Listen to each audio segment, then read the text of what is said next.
Хүн ямар зорилготойгоор бүтээгдсэн юм бэ? Нэгдүгээрт, хүн бол Бурханы хамгийн нандин онцгой бүтээл юм. Бид дүр төрхийнхөө дагуу бидэнтэй адилхан хүнийг бий болгоё гээг. Эзэн Бурхан хөрс шорооног хүнийг урлсан. Амийн амьсгалыг хамраар нь үлээж оруулахад хүн амьд бодгол болжээ гэж Библиэд бичсэн байгаа. Тиймээс тэрээр өөрийн нандин бүтээл болох хүнтэй харилцаатай байхыг хүсдэг. Ийхүү анхны хүн болох Адамыг дорн зүгт тарьсан эдийн цэцэрлэгт авчирч тавьжээ. Хүн бол зүгээр нэг махан бие бус. Сүнстэй учраас Бурхантай холбогдож чаддаг.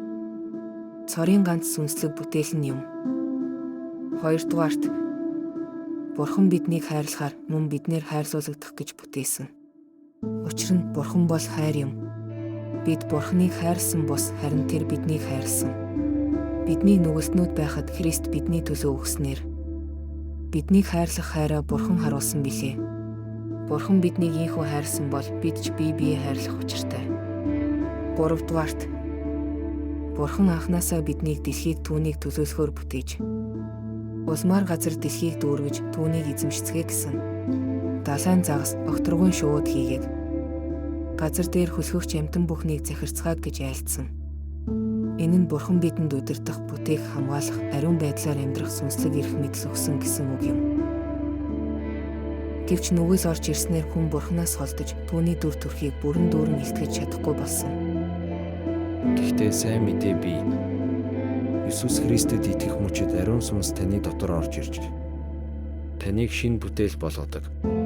Тэр мөчид та Бурханы хүүхэд болж түүний хаанчлалын төлөөлөгч болдог.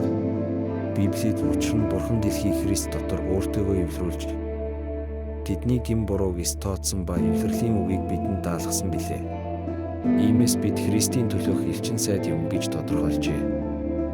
Дөрөвдүгээрт, Бурхан хүн бүрийг өөрийг нь хүндэлж алдаршуулахын төлөө бүтээсэн. Би өөрийн алдрын төлөө тэднийг бүтээсэн гэж Библиэд хамгийн алдартай иш үзүүлэгчдийн нэг болох Исаягаар дамжуулан хэлүүлсэн байдаг. Бурхан бүх зүйлийг бүтээгч. Ариун төгс нэгэн тул тэр өөрийнх нь агуу сайн сайхан мөн чанарыг хүмүүс мэдээсэй. Түүн рүү ойртож итгээсэй гэж хүсдэг. Учир нь хүнээс биш, хиймэл бурхтаас ч биш, харин бүх зүйлс түүнээс гаралтай. Түүгээр дамжиж түүнд зориулагдсан юм гэдгийг бид нарт мэдүүлж түүнийг өргөмжлөн магтах үед бид түүний сайн сайхныг мэдэрч жинхэнэ баяр хөөр амар тайвныг хүртдэг.